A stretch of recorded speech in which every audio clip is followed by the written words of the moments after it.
This video is brought to you by Squarespace. From custom domains to beautiful websites using their easily customizable templates that you can have up and running in minutes, e-commerce, email and email marketing, SEO, analytics, and scheduling, Squarespace does it all and has done it for us for the last 10 years. If you are a small to mid-sized business in any industry, Squarespace is the place to go for all of your website needs. Hop over to www.squarespace.com/Hugh for a free trial.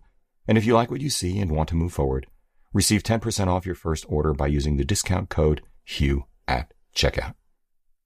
Thanks, Squarespace.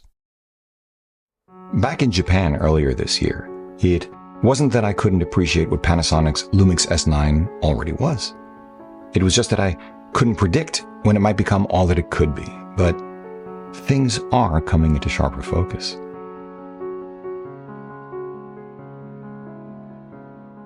Hey guys, quick note. Shortly after Panasonic shipped the 18-40 to me, I wrenched my back so badly that I ended up in the hospital for 4 days. I am in the process of recovering from it, and I will be in physical therapy for longer than I'd anticipated. The good news is that I will be fine, but this is the reason I was unable to do my usual real-world testing by embargo lift, which pretty well me off, but in the larger scheme of things, I don't forget for a moment how fortunate Claudia and I am. Hey everybody, I'm Hugh Brownstone for Three Blind Men and an Elephant, and today I want to give you an update on Panasonic's Lumix S9 and the ecosystem around it 5 months after launch.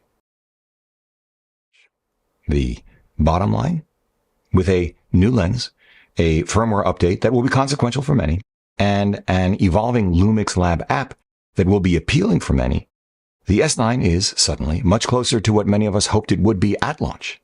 Suddenly, much more persuasive for those of us who weren't convinced. So, bravo, Panasonic. The most important thing is that the lens I am certain Panasonic had expected to have ready at the launch is finally available. They're extraordinarily compact, lightweight, versatile, dust splash, and freeze resistant, but not immune from either the laws of physics nor the laws of economics. Their $500, 155-gram Lumix 18-40 f4.5 to 6.3 kit zoom lens.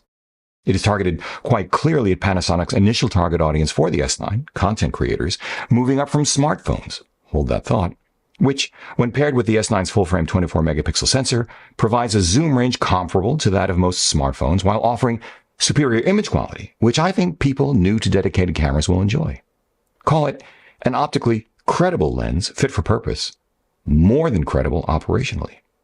It is capable of images like the few I'll show you in a moment, captured before that series of unfortunate events when Claudia and I went to get ice cream at a farm, found it was closed, but still learned just how good, from a surprisingly shallow depth of field to crisp infinity shots out in the real world, it could be. Wouldn't lie to you, doesn't matter what I do. She's got a hold on me. She knows how to drive a truck, but she lets me pick her up when we're going dancing. But hold this thought too. What are less subject to additional thoughts, however, are these. 1. Like smartphones and some dedicated cameras, Panasonic has now created its own kind of digital zoom they call hybrid zoom. This is essentially the equivalent of what Sony calls clear image zoom. It allows a digital tripling of the 40mm long end to a field of view equivalent to that of a 120mm lens. And while I am not a fan of digital zooming, it offers no advantage over cropping in post when it comes to photography. It can come in handy when recording 4K video, a better path than cropping the footage in post, especially when that footage is consumed on a smartphone. 2. The 18-40 is less than half the weight of the previous kit lens for their sub-S1 series full-frame cameras, their 20-60 f3.5 to 5.6. 3. It is almost half the size of the 20-60 when in its closed position, although one must first twist the zoom ring to at least 18mm to use it. 4. It offers a minimum focus distance of just 6 centimeters from the front lens element and a 0.28 max magnification at 21mm for close-up work. 5. It has a fluorine coating to resist oil-based nastiness like fingerprints. And 6. Autofocus is fast, silent, and smooth, so far so good. Second, the firmware update, which should be available 11 hours from now after embargo lift, brings a number of useful features. 1. The recording limit has been lifted. While this doesn't mean that the S9 is capable of recording anywhere nearly as long as an actively cooled S5 II, 2X, GH7, this will give content creators more maneuvering room for more takes to get it right, more B-roll. You get the idea. 2 and 3, actually. The S9 now offers OpenGate recording and up to 3 simultaneous frame markers to maximize the value of OpenGate. Think, for example, a live display showing a horizontal 16:9 frame plus a pair of vertical 9:16s in different parts of that frame to make it notably easier to compose for and achieve the highest image quality possible from the S9's 24-megapixel sensor when the goal is a single take usable across laptop, desktop, and cell phone displays. Just what the TikTok doctor ordered in late 2024. 4. The S9's autofocus performance has been updated to match the latest improvements in the GH7, including options for airplane and train subject detection, along with the option to set as the tracking target parts of cars and motorcycles, which are not my jam, but for plenty of others it is. 3rd, Panasonic's smartphone app, Lumix Lab, has been updated so that it now offers 1. For photography, remote shutter. 2. Remote control for video recording. 3. Wireless image transfer. And 4. Real-time LUT functionality, initially available only for the GH7 and S9, now for the S5 II, S5 2X, and G9 II.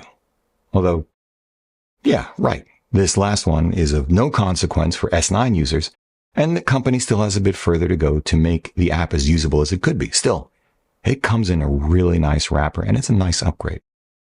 All in all, in other words, these 3 things, lens, firmware, app updates, constitute a welcome set of announcements for Panasonic fans. They make a difference. But now let's return to those thoughts I asked you to hold. The thing of it is this. A, it is true that the arrival of the 18-40 makes the S9 a far more compelling bridge for those of us looking to move from smartphones to dedicated cameras than the S9 was with that placeholder manual focus 26 f8 pancake at launch. There are very real advantages of the relatively larger, though still tiny lens barrel of the 18-40, principally in providing the space to house a more sophisticated and performant design than either the 26 or any smartphone. When combined with the S9's full-frame 24-megapixel sensor, viewed at high magnification and evaluated for what it is rather than for what it is not. The chromatic aberration, for example, is that of an inexpensive kit lens, not a more expensive prime, nor, for that matter, really, Fujifilm's notably bigger, heavier, and more expensive APS-C coverage XF 16-50 2.8 to 4.8. The Lumix kit smokes my 48-megapixel iPhone 14 Pro. Like this, which I found fascinating.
So right, not all megapixels are created equal. Marketing terms don't always mean the same thing, duh. And as I said, this is a kit lens that defies neither the laws of physics nor the laws of economics when it comes to chromatic aberration in particular when evaluated at high magnification, maybe not even that high. In real life, for most people though, as I also said, more than decent optically, brilliantly compact, light, and versatile operationally, but B, it's not that simple. Because the advantages of the S9 can be blunted not only by what smartphones inherently do well that dedicated cameras do not, but specifically by the relatively slow variable maximum aperture of the 18-40. Now, I'm not going to really go all the way down a rabbit hole on this today, but I will say that it all depends, as always, upon scenario, one's budget and priorities, and 3 critically important smartphone advantages, maybe 4. 1. Smartphones offer dramatically smaller sensors with much higher readout speeds and much deeper depths of field for a given aperture. 2. Smartphones have the kind of processing power and sophisticated algorithms for computational imaging that dedicated cameras can't touch, at least not yet.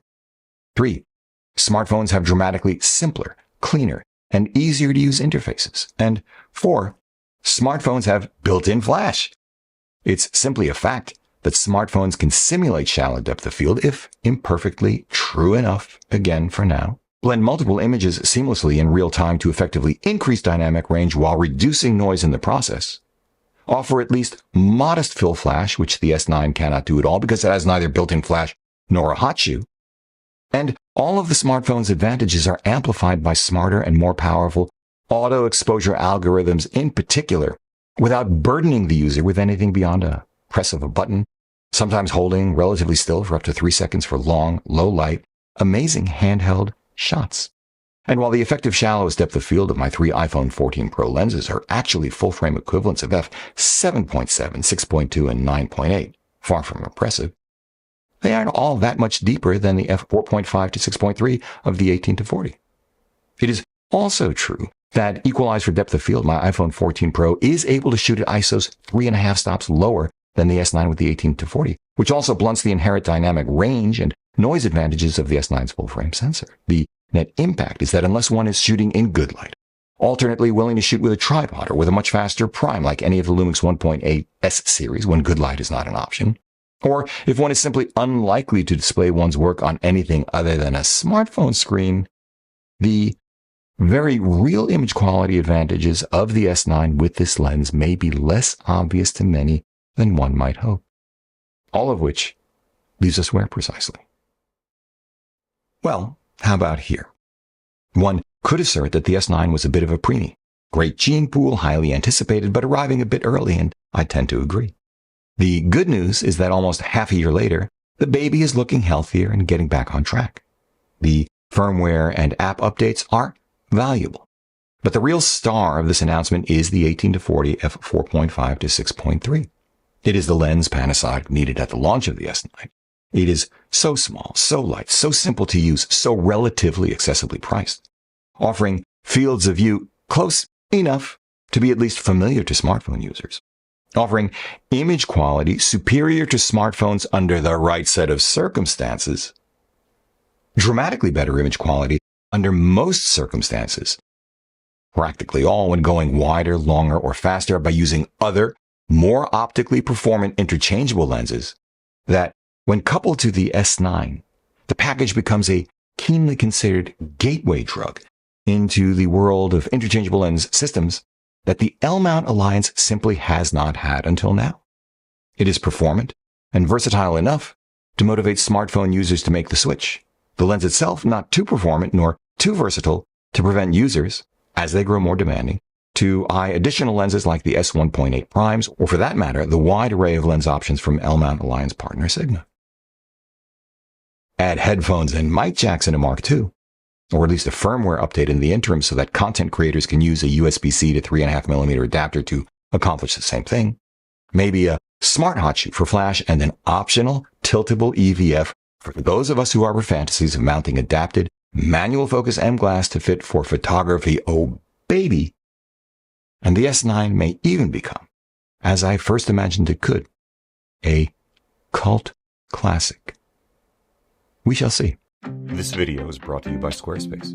From custom domains to beautiful websites using their easily customizable templates that you can have up and running in minutes. E-commerce, email and email marketing, SEO, analytics and scheduling. Squarespace does it all and has done it for us for the last 10 years. If you are a small to mid-sized business in any industry, Squarespace is the place to go for all of your website needs. Hop over to www.squarespace.com/Hugh for a free trial. And if you like what you see and want to move forward, receive 10% off your first order by using the discount code Hugh at checkout. Thanks, Squarespace.